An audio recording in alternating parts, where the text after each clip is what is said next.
สบายดีทุกท่านยินดีต้อนรับเข้าสู่3ต่ออนุรักษ์ภาษาวรรณคดีและวัฒนธรรมลาวมื้อนี้พวกเราจะมานำเสนอยกระดับความรู้ให้พนักงานนำเที่ยวระดับศาสตร์รายละเอียดจะเป็นแนวใดนั้นเชิญท่านติดตามรับฟังพร้อมกันเลยสถาบันสื่อมวลชนวัฒนธรรมและท่องเที่ยวจัดฝึกอบรมยกระดับความรู้ให้พนักงานนำเที่ยวระดับศาสตร์ครั้งที่31ในวันที่9กันยายนปี2024ซึ่งจะดำเนินเป็นเวลา55วันนับแต่วันที่9กันยายนวันที่29พฤศจิกายนปี2024โดยเน้น3ด้านคือความรู้ทั่วไปมี5วิชาความรู้พื้นฐาน7วิชาและความรู้เฉพาะอาชีพมี10วิชาโอกาสนี้ทานรองรัฐมนตรีกระทรวงแถลงข่าววัฒนธรรมและท่องเที่ยวได้ให้รู้ว่าการท่องเที่ยวแม่นอุตสาหกรรมที่มีการเติบใหญ่ขยายตัวอย่างว่องไวต่อเนื่องและได้กลายเป็นแขนงการต้นตอที่ประกอบส่วนสำคัญเข้าในการพัฒนาเศรษฐกิจสังคมหลายๆประเทศในโลกรวมทั้งสปป.ลาวได้ถือเอาเวียกงานการท่องเที่ยวเป็นบุริมสิทธิ์ในการพัฒนาเวียกงานท่องเที่ยวเป็นเศรษฐกิจปลายแหลมแขนงการหนึ่งที่กระตุ้นบรรดาแขนงการอื่นที่เป็นตองโซ่การบริการห้ามมีการพัฒนาไปพร้อมๆกันขยายการลงทุนเข้าสู่กิจการอื่นๆเป็นต้นแม่นการขนส่งนักท่องเที่ยวสถานที่ท่องเที่ยวการนำเที่ยวการพักแรมอาหารและเครื่องดื่ม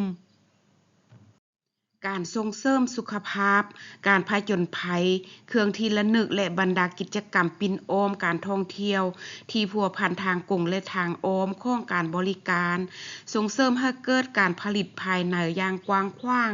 สามารถสร้างเวียงเฮ็ดงานทำและกระจายรายรับอย่างกว้างขวางให้แก่ประชาชนท้องถิ่น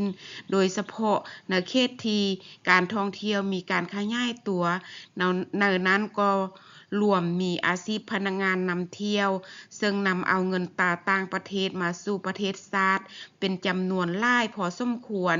ช่วยประกอบส่วนเข้าในการพัฒนาเศรษฐกิจสังคมของชาติช่วยหลุดพ้นความทุกข์ยากของประชาชนบรรดาเผ่าตามนโยบายของพรรคและรัฐบาลที่ได้วางออกเทื่อละก้าว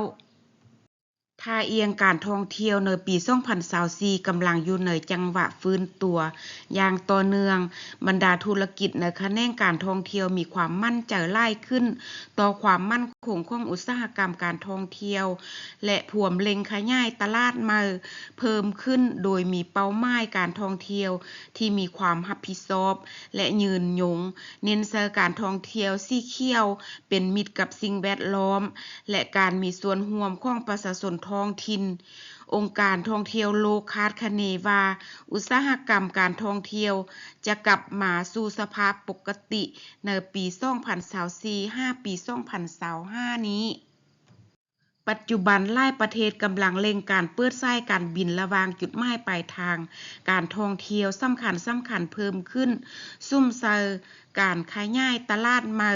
โดยถือเอานโยบายด้านวีซ่าเป็นจุดกระตุ้นและดึงดูดนักท่องเที่ยวให้ความสนใจต่อกิจกรรมการท่องเที่ยวในเขตธรรมชาติและวัฒนธรรมที่เน้นใส่ประสบการณ์ใหม่ในการเดินทางหลายขึ้นต้องการออกจากตัวเมืองใหญ่ที่มีสภาพแวดล้อมแออัดทันสมัยเพื่อไปสัมผัสกับวิธีการดำรงชีวิตอยู่ท้องถิ่นที่แตกต่างพร้อมกันนี้การหันเป็นทันสมัยทางด้านข้อมูลข่าวสารการท่องเที่ยวและการปรับเข้ากับสภาพวิกฤตต่างๆยังถือเป็นบุริมสิทธิ์ต้นต่อในปี2024-2025ในปี2023นักท่องเที่ยวที่เข้ามาท่องเที่ยวลาวอันดับหนึ่งแม่นนักท่องเที่ยวไทย 1,326,705 เทื่อคนกลมเอา 38.8 ส่วนร้อยของจำนวนนักท่องเที่ยวรองลงมาแม่นนักท่องเที่ยวจากสส.เวียดนาม 837,632 เทื่อคนอันดับที่3แม่นสป.จีนจำนวน641,314 เทื่อคน ผ่านไปนั้นท่านได้รับฟังยกระดับความรู้ให้พนักงานนำเที่ยวระดับสตาร์ทขอขอบใจข้อมูลจากข่าวสารประเทศลาวในคลิปต่อๆไปพวกเราจะมานำเสนอความรู้และข้อมูลดีๆอื่นสู่ทานฟังอีกหวังว่าทานจะติดตามรับฟังนำกันเนาะขอขอบใจทุกท่านที่ติดตามก่อนจากกันมื้อนี้อย่าลืมกด Subscribe กดไลค์กดแชร์และกดกระดิ่งให้ซ้ำต่อได้เด้อท่านจึงจะได้รับความรู้และข้อมูลดีๆจากพวกเราเป็นประจำและพบกันใหม่ในคลิปต่อๆไปสบายดี